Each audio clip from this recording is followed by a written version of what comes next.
अस्सलाम वालेकुम जी, मेरा नाम वसीम रहमान है। मैं हूँ आपका कंसल्टेंट फ्रॉम स्टडीफाई कंसल्टेंट से। जैसा कि आप सब जानते हैं, यूके स्टडी वीज़ास को लेकर हर लेटेस्ट इंपॉर्टेंट हम इस यूट्यूब चैनल पर लेकर आते हैं। तो सबसे पहले हमारे इस चैनल को सब्सक्राइब कर लें, क्योंकि आपका एक क्लिक हमें बहुत ज़्यादा मोटिवेशन देता है।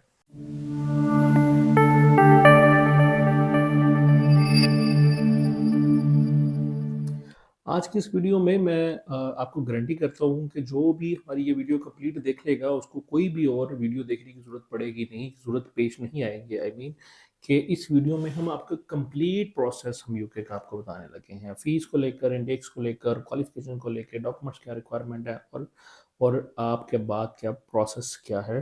तो इस वीडियो को स्किप मत कीजिएगा। 10-15 मिनट की वीडियो होगी, थोड़ी सी लेंथी हो जाएगी क्योंकि हमने सारी चीज़ें कवर करनी है। अगर वो देख लेंगे तो आप स्टूडेंट्स का काफ़ी ज़्यादा भला होने वाला है इस वीडियो में। तो चलिए स्टार्ट करते हैं। सबसे पहले हम बात करेंगे ग्लोबली इंटेक्स कितने होते हैं, या कि यूके में कितने इंटेक्स होते हैं, कितनी बार आप लोगों के एडमिशन जो है यूके में ओपन होते हैं। जो मेजर इंटेक्स हैं वो दो हैं। सितंबर इंटेक सबसे मेजर इंटेक है। उसके बाद आपका जैन एंड फेब इंटेक आ जाता है।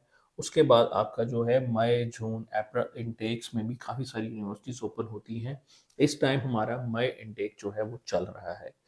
ये आपके उसके मुताबिक आपका जो भी आपकी स्टडी है, जो भी आपकी डिग्री किस टाइम कंप्लीट हो रही है, कंप्लीशन के टाइम, तो आप लोग कंसीडर कर सकते हो एडमिशन का टाइम खुद से मैनेज करके कि हम हमारे लिए जन इनटेक सूटेबल रहेगा या मई इनटेक सूटेबल रहेगा या फिर सितंबर इनटेक। सितंबर इनटेक में मेजर इनटेक का मतलब यही है कि आपके लिए पूरा ही इनटेक जो है आपके पास, क्योंकि हर यूनिवर्सिटीज ओपन होती हैं, सारे कोर्सेज अवेलेबल होते हैं, ईच एंड एवरीथिंग आपको मिल जाती है। इसी तरीके से जैन इनटेक में कुछ यूनिवर्सिटीज ओपन है, कुछ कोर्सेज ओपन है। मई इनटेक में बिल्कुल लिमिटेड चीज़ें आ जाती हैं, लिमिटेड यूनिवर्सिटीज होती हैं।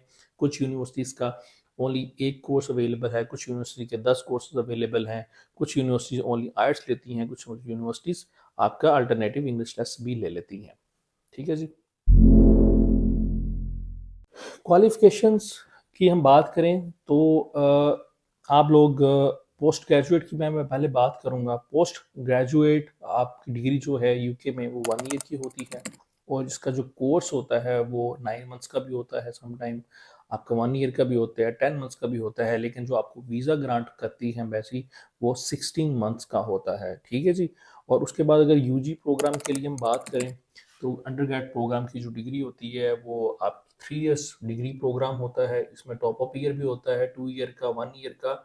और आपके लिए फाउंडेशन प्रोग्राम, अगर किसी स्टूडेंट के मार्क्स कम है तो उनको फाउंडेशन प्रोग्राम तो के आपका मैक्सिमम 4 साल तक की डिग्री चली जाती है। उसके बाद रिसर्च डिग्री की बात करता हूँ मैं कि रिसर्च डिग्री जो है वो 2 साल की भी होती है, 2 साल से ज़्यादा भी आप लोग की जा सकती है। रिसर्च डिग्री में आपकी एमफिल आ सकता है, आपकी पीएचडी आ सकती है। पीएचडी 1 और 2 ईयर, 3 ईयर्स का भी डिपेंड करता है, हर यूनिवर्सिटी का वेरिएशंस होती हैं कि आपकी डिग्री प्रोग्राम कितने साल का है। अब बात आ जाती है एंट्री रिक्वायरमेंट्स की। एंट्री रिक्वायरमेंट जो पोस्ट ग्रेजुएट में एंट्री रिक्वायरमेंट्स है वो 50% भी कुछ यूनिवर्सिटीज ले लेती हैं। लेकिन आपका जो मोस्टली यूनिवर्सिटीज जो एक्सेप्ट करती हैं वो 60% से लेकर 65%। लेकिन मिनिमम 50% से 55% तक आपकी एंट्री रिक्वायरमेंट्स जो है आपको मिलने देखने को मिल जाती है। इसी तरीके से यूजी प्रोग्राम में अगर आप जाते हो तो आपका 50% से लेकर 60% तक, आपका 60% में जाएंगे तो डायरेक्ट डिग्री प्रोग्राम में चले जाते हैं। अगर आपके 50% नंबर हैं तो आपको फाउंडेशन ईयर लगेगा, मतलब आपका 1 ईयर का मैक्सिमम आपको साथ में डिप्लोमा करना पड़ेगा, जो कि 4 साल की एक डिग्री कंसिडर की जाती है। ये आपकी इंट्री रिक्वायरमेंट्स आ जाती है। उसके बाद आपका जो है आर्ट्स जो है, इसमें कुछ university 6 overall not less than 5.5, कुछ university 6.5 not less than 6 overall है। इसी तरीके से अंडर ग्रेजुएट का अगर आप जाते हैं, डिग्री प्रोग्राम में जाते हो तो 6 नॉट लेस देन 5.5 है मिनिमम। अगर आप फाउंडेशन प्रोग्राम में जाते हो तो कुछ यूनिवर्सिटी आपके लिए 5 बैंड और 4.5 ओवरऑल भी ले लेती हैं, लेकिन बहुत कम यूनिवर्सिटीज इसमें ऐड होती हैं। कुछ यूनिवर्सिटीज़ आपके लैंग्वेज स्टडी भी ले लेती हैं, कुछ यूनिवर्सिटीज़ आपका ऑक्सफोर्ड भी ले लेती हैं, लेकिन ये डिफरेंट यूनिवर्सिटीज़ हैं। उसकी ऑलरेडी अगर आप लोग हमारी वीडियोस देखते हैं लगातार तो आपको पता होगा। अदरवाइज जो न्यू इस चैनल पे हैं तो वो हमारी बाकी वीडियोस यूट्यूब पे बहुत सारी हमारी यूनिवर्सिटीज़ की वीडियोस हैं, जिसके हमने थंबनेल्स पे भी लिखा हुआ है कि लैंग्वेज टेस्ट और ऑक्सफोर्ड टेस्ट ले रही है, वो चेक कर सकते हैं। अदरवाइज़ हम कोशिश करूँगा कि मैं साथ-साथ स्क्रीनशॉट भी आपके साथ अटैच करता रहूँ वीडियो के साथ, ताकि आप लोगों को काफ़ी ज़्यादा इसमें आइडिया हो सके कि कौन सी यूनिवर्सिटीज़ कौन-कौन सा लैंग्वेज टेस्ट ले रही है। अच्छा, डॉक्यूमेंट्स की बात कर लेते हैं। डॉक्यूमेंट्स की सेम डॉक्यूमेंट्स हैं मास्टर प्रोग्राम के और अंडरग्रेड प्रोग्राम के। पहले मास्टर प्रोग्राम के जो डॉक्यूमेंट्स थोड़ी सी लंबी है, तो मैं बता देता हूँ। तो मैट्रिक से लेकर आपकी जितनी भी डिग्रीज आपके पास है, मैट्रिक, एफएससी, आपकी 2 ईयर बैचलर है या 4 ईयर बैचलर है, degree plus transcript, 2 reference letters, work experience, जितना भी आपका 3 ईयर्स 2 ईयर का गैप है, तो आपको वर्क एक्सपीरियंस होना चाहिए।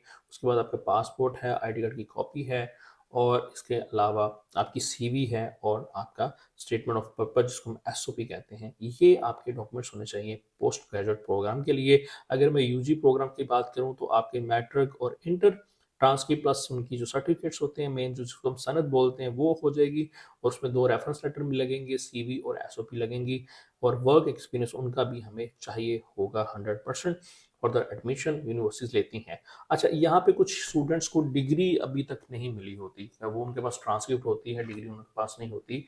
अगर वो स्टूडेंट्स डिग्री का एक प्रोविजनल सर्टिफिकेट मिलता है, या उसको होप सर्टिफिकेट कहते हैं, वो यूनिवर्सिटी से मिल जाता है, अगर वो लगा दें, दैन भी यूनिवर्सिटीज आपको एडमिशन दे देती हैं। लेकिन कुछ ऐसी यूनिवर्सिटीज होती हैं जो 100% आपसे डिग्री मांगती है, तो वो डेफिनेटली फिर आपको डिग्री अप्लाई करके स्पीक करनी पड़ेगी यूनिवर्सिटी से। एक और, अगर अपने स्टूडेंट्स जितने भी हैं, अगर वो मास्टर प्रोग्राम में विदाउट आर्ट्स करना चाहते हैं, तो कुछ यूनिवर्सिटीज़ जो हैं वो एमओआई पे एडमिशन भी दे देती हैं। मतलब आपको यूनिवर्सिटी से एक इंग्लिश प्रोफिशिएंसी लेटर लेना पड़ेगा, जिसके साथ आप एमओआई पे एडमिशन यूके में ले सकते हो। अब बात करते हैं यूनिवर्सिटी की फ़ी का क्राइटेरिया क्या होता है, यूनिवर्सिटी की फ़ीस कितनी होती है। यूनिवर्सिटी की जो मिनिमम पोस्ट ग्रेजुएट की फ़ी है, वो 10,000 से स्टार्ट होके 20,000 पाउंड तक जाती है। और आपको जो स्कॉलरशिप है, इंटरनेशनली स्कॉलरशिप जो आपको मिलती है, 1000 से लेकर 5000 पाउंड मिलती है। अगर किसी यूनिवर्सिटी की 20,000 फीस है, तो अगर उसको 5000 स्कॉलरशिप मिल जाती है, तो आफ्टर स्कॉलरशिप आपकी जो है आपकी फ़ीस जो है वो 15,000 पाउंड रह जाती है। इसी तरीके से किसी की 1000 है, किसी की 2000 है, किसी की 3000 है। तो मोस्टली आप कंसीडर कर सकते हो 10,000 से लेकर 20,000। ये डिपेंड करता है हर यूनिवर्सिटीज़ के ऊपर और कितना। और इसमें इनिशियल डिपॉजिट में बात कर लूँ, कि इनिशियल डिपॉजिट भी हर यूनिवर्सिटी का मुख्तलिफ है। तो कुछ यूनिवर्सिटीज़ 50% इनिशियल डिपॉजिट लेती हैं, कुछ यूनिवर्सिटीज़ आपसे 2000, 3000, 4000 इनिशियल डिपॉजिट बेसिकली क्या है? इनिशियल डिपॉजिट आपकी फर्स्ट इंस्टॉलमेंट है यूनिवर्सिटीज़ की, ताकि आप यूनिवर्सिटी से कैश जनरेट करवा सको। ठीक है जी, ये एक confirmation of acceptance of studies है, जिसको हम कैश बोलते हैं। ये रिसीव करने के लिए आपको पहली इंस्टॉलमेंट यूनिवर्सिटी को देनी पड़ती है। और ये सम टाइम यूनिवर्सिटी से इंटरव्यू से पहले ले लेती है, सम टाइम यूनिवर्सिटी इंटरव्यू के बाद, जो क्रेडिबिलिटी इंटरव्यू था उसके बाद ली जाती है। उसके बाद प्रोसेस क्या होता है, आपका जो कोई भी ऐसा स्टूडेंट है और एडमिशन चाहता है, तो कहाँ से वो स्टार्ट करें? सबसे पहले अगर आप किसी कंसल्टेंट के थ्रू करते हैं, बेसिकली ये वीडियो बनाने का मकसद है कि आप हमसे अप्लाई करें या किसी और से अप्लाई करें, हमें कोई कोई इशू नहीं है। और आप स्टूडेंट का काम होना चाहिए, हम बेसिकली चैनल चैनल के थ्रू आप लोगों को काफ़ी ज़्यादा गाइड करने की कोशिश करते हैं, आपको अपडेट रखने की कोशिश करते हैं। तो वीज़ा प्रोसेस, सबसे पहले अपने सारे डॉक्यूमेंट्स कंप्लीट करके अपने कंसल्टेंट को भेजेंगे। देन आपका पहला, अगर आपके साथ इंग्लिश जो है आइट्स आपका कंप्लीट है, आपके each and everything documents complete है, तो डायरेक्ट आपको अनकंडीशनल ऑफर मिल जाता है। अनकंडीशनल ऑफर वो होता है जिसके ऊपर आप फी डिपॉजिट कर सकते हो। अदरवाइज अगर आप स्टूडेंट्स का इंग्लिश टेस्ट अभी पेंडिंग है, या आप अभी प्रिपेयर कर रहे हो, तो कंसल्टेंट जो होता है वो आपका एडमिशन तो करवा देता है, लेकिन आपका कंडीशनल ऑफर लेटर्स आपको रिसीव होता है। जैसे ही कंडीशनल, मतलब कंडीशन लगी होगी कि आइट्स अपना प्रोवाइड करें, या कोई भी आप XYZ जो टेस्ट किया हुआ जो यूनिवर्सिटी एक्सेप्ट करती है, तो वो आप देंगे, देन आपका अनकंडीशनल ऑफर लेटर आपको मिल जाता है। उसके बाद आपका कैश आता है। कैश के बाद जैसे ही आपका कैश आता है, देन आपकी बैंक स्टेटमेंट आपकी रेडी आपको करनी पड़ती है। बैंक स्टेटमेंट डिपेंड करता है कि आप लंदन जा रहे हो या आप जो है आउटसाइड लंदन में हो। तो जितनी भी वो तो जितनी भी वो बैंक स्टेटमेंट का प्रोसीजर मैं आपको बता देता हूँ कि अगर आप लोग लंदन की किसी यूनिवर्सिटीज़ में एडमिशन्स ले रहे हैं, तो आपका जो है जितनी भी अपने फ़ीस इनिशियल डिपॉज़िट आपने दिया हुआ है, सपोज़ आपका इनिशियल डिपॉज़िट 5000 है, तो रिमेनिंग फ़ी प्लस आपका 12,000 जो है 6 पाउंड आपने ऐड करना है, तो वो जितने भी पाउंड बनेगा वो आपकी बैंक स्टेटमेंट होगी। इसी तरीके से आउटसाइड लंदन आपकी जो है रिमेनिंग फ़ी प्लस आपका 9200 9207 पाउंड, ठीक है जी, वो ऐड करेंगे तो आपकी बैंक स्टेटमेंट बन जाएगी। बैंक स्टेटमेंट का बहुत ही मेजर रोल है इस टाइम। बैंक स्टेटमेंट के हवाले से काफ़ी सारी वीडियोस हमारे चैनल पे, आप वो देख भी सकते हैं। बैंक स्टेटमेंट का इंतहाई मेजर रोल है। बैंक स्टेटमेंट आपकी मिनिमम जो है वो 7 मिलियन टू 8 मिलियन बन ही जाती है पोस्ट ग्रेजुएट स्टूडेंट्स के लिए, और साथ में अंडर ग्रेजुएट स्टूडेंट्स के लिए भी। उसके बाद जैसे ही बैंक स्टेटमेंट आपकी हो जाती है 28 डेज़ के बाद आप अपना वीज़ा अप्लाई कर सकते हो। ठीक है जी, ये आपका वीज़ा अप्लाई करने का प्रोसेस हो जाता है। अब वीज़ा की कॉस्ट कितनी आती है, इससे भी हम बात कर लेते हैं। वीज़ा की मैसिव फ़ी है आपकी 470 पाउंड, पहले 363 पाउंड थी, अब इंक्रीज़ हो चुकी है, और पिछले कुछ काफ़ी दिनों से ये इंक्रीज़ हो चुकी है। 470 पाउंड है। उसके बाद आपकी आईएचएस फ़ीस आ जाती है। आईएचएस फ़ीस जो है आपकी पहले 624 पाउंड थी, अब ये 776 पाउंड आपकी हो गई है, प्लस ये 1 साल की होती है। अगर आप इसी को कैलकुलेट करेंगे, आपका 16 माह का जो होता है वीज़ा, तो उसके मुताबिक ये आपकी इंक्रीज़ हो जाएगी इंश्योरेंस। उसके बाद आपका टीबी टेस्ट आ जाता है। टीबी टेस्ट जो है आपका 15,000 रुपए में टीबी टेस्ट आपने करना है, ये आपकी कॉस्ट आ गई। उसके बाद आपकी जो बायोमेट्रिक की फ़ी होती है, सम टाइम जो स्लॉट आपको मिलती है बायोमेट्रिक की वो फ्री में मिल जाती है, सम टाइम आपको पेड लेनी पड़ती है। प्रॉटी फ़ी इसमें आपको 500 पाउंड देनी पड़ती है। प्रॉटी फ़ी का मतलब ये है कि आपका वीज़ा जो है विदिन 5 वर्किंग डेज़ या 10 वर्किंग डेज़ में रिसीव आपको हो जाता है, तो इसको प्रॉटी हम कहते हैं। और इसके अलावा बैंक स्टेटमेंट का खर्चा आपका ऐड करना पड़ेगा आप लोगों को। बैंक स्टेटमेंट अगर आपकी आपने खुद मैनेज की है देन ओके, अगर आप किसी इन्वेस्टर से ले रहे हैं या किसी और बंदे से ले रहे हैं, बारो कर रहे हैं, तो आप उसका अगर 8 मिलियन की आपकी बैंक स्टेटमेंट है, तो देन आप अपने माइंड में रखें कि आपको ये 5 या 6 लाख रुपए आपको पे करना पड़ेगा अपने इन्वेस्टर्स को। तो ये एक होल प्रोसेस अल्हम्दुलिल्लाह हम लोगों ने आप लोगों को बताया है। तो आपका ये एक बार वीडियो आप देखेंगे तो आपका होल प्रोसेस आपको समझ आ जाएगी। अगर नहीं भी आती तो मल्टीपल हमारी वीडियोस इस चैनल पे पड़ी हैं, आप हमें कमेंट कर सकते हैं।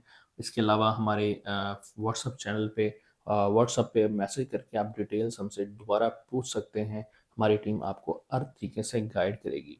इस टाइम यूके के जो एक इसमें मैं ऐड कर देता हूँ कि यूके के अलावा आप लोगों के पास अभी तक कोई भी इस तरह कोई भी जो प्रॉपर सिक्योर जिसको हम बोलते हैं वीज़ा है, इसके अलावा कोई नहीं है। ऑस्ट्रेलिया इस टाइम बिल्कुल रिस्की चल रहा है, उसकी पॉलिसीज क्लियर नहीं है बिल्कुल भी। जितने भी स्टूडेंट ऑस्ट्रेलिया में जा रहे थे सारे प्रॉब्लम है इस टाइम।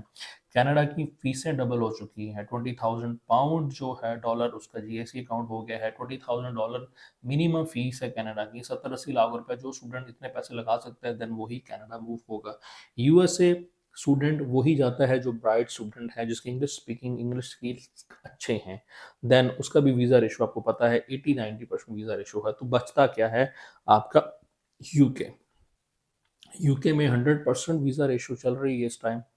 और उसके बाद बहुत सारे अब ऐसे स्टूडेंट्स हैं जो यूरोप को भी मूव करना स्टार्ट हो गए हैं कि यूरोप में आपको खर्चा कम है, लेकिन यूरोप भी आपको पता है कि आपका प्रोसेस 6 से 8 माह का प्रोसेस होता है एक स्टूडेंट का। चाहे वो फिनलैंड चला जाए, चाहे वो ऑस्ट्रिया चला जाए, चाहे वो इटली चला जाए, चाहे वो जर्मनी चला जाए, अपॉइंटमेंट्स का इशू है, ऑफर लेटर्स के इश्यूज हैं, बहुत सारी चीज़ें हैं। अगर आप स्टूडेंट्स यूरोप में भी जाना चाहते हैं तो हम आप लोगों को गाइड करेंगे। अल्हम्दुलिल्लाह हम UK, Canada, USA, Hungary, Germany, Ireland, Austria and even के मलेशिया एंड उसके बाद हम जो है लिथुआनिया को भी डील कर रहे हैं। तो कोई भी स्टूडेंट्स को किसी भी किस्म की आप लोगों को इन्फॉर्मेशन चाहिए यूरोप के लिए, कनाडा के लिए, कहाँ के लिए भी, तो हम आप लोगों को प्रोवाइड करेंगे इंशाल्लाह ताला। अपनी प्रोफाइल हमारे दिए गए नंबर्स पे आप शेयर करें। कुछ भी आपको अपडेट चाहिए तो आप हमारी टीम से ले सकते हो। मेरे से आप मिलना चाहते हो तो दिए गए नंबर्स पे आप अपनी अपॉइंटमेंट फिक्स कर सकते हो। डायरेक्टली मेरे ऑफिस आके आप मुझसे मिल सकते हो। तो आई होप ये मेरी वीडियो पसंद आई होगी। तो अपनी अगर वीडियो से आपको कुछ बेनिफिट मिलता है तो हक अदा किया करें, चैनल को सब्सक्राइब कर दिया करें। उसके साथ ही हमें मोटिवेशन मिलती है तो हम आप लोगों के लिए अपडेट्स लेकर आते हैं।